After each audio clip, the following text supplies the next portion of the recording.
وبنات على بابه، والمشاهير بقوا من احبابه، كل الدنيا دي عامله حسابه. واد جامد وترند، اسمعني.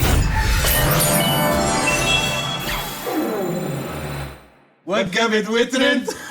والاتش ار اعمل له ايه؟ تحيه خاصه للاتش ار وصحبتها الحلوه اللي جونا ونورونا الليله واحلى ضرب نار. هجيبك يعني هجيبك، فيو مش هعرف اجيبه. ما تقلقش يا مازو، الفيو ده عندي وانا هجيبه. خلصت يا سعدون. مازو، لا انا حبيت بس اقول لك ان ابو اكرم نزل الملعب تاني. بتعمل ايه يا غلاتي؟ الاتش ار كسفتي.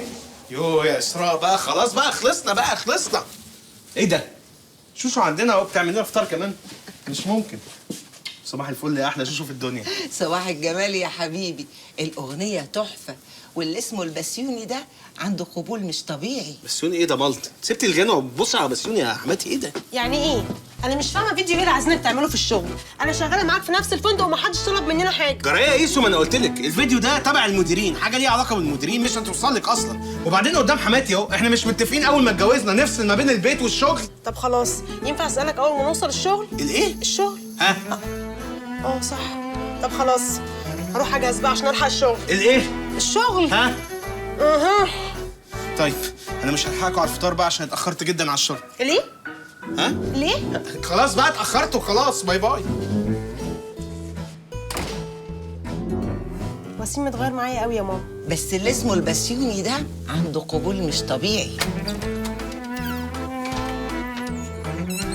مازو! ويسو ازيك يا مزاميزو، عامل ايه؟ الحمد لله كويس. ايه قافل تليفونك ليه وهربان مني ليه؟ ههرب منك ليه يا عم؟ انت عملت ايه يعني؟ صباح الخير يا عم، ولا اقول لك صباحيه مباركه؟ ها؟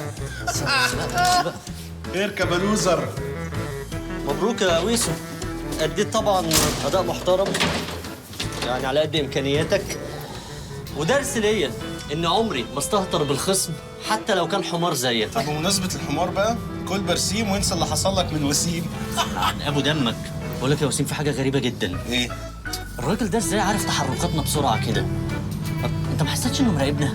مراقبنا؟ اي كلام، انت عشان اتغلبت هتقول اي كلام. ما انت لعبت قبل كده ولا قلت مراقبنا ولا مش مراقبنا؟ يا وسيم ده زي ما يكون قاعد وسطينا.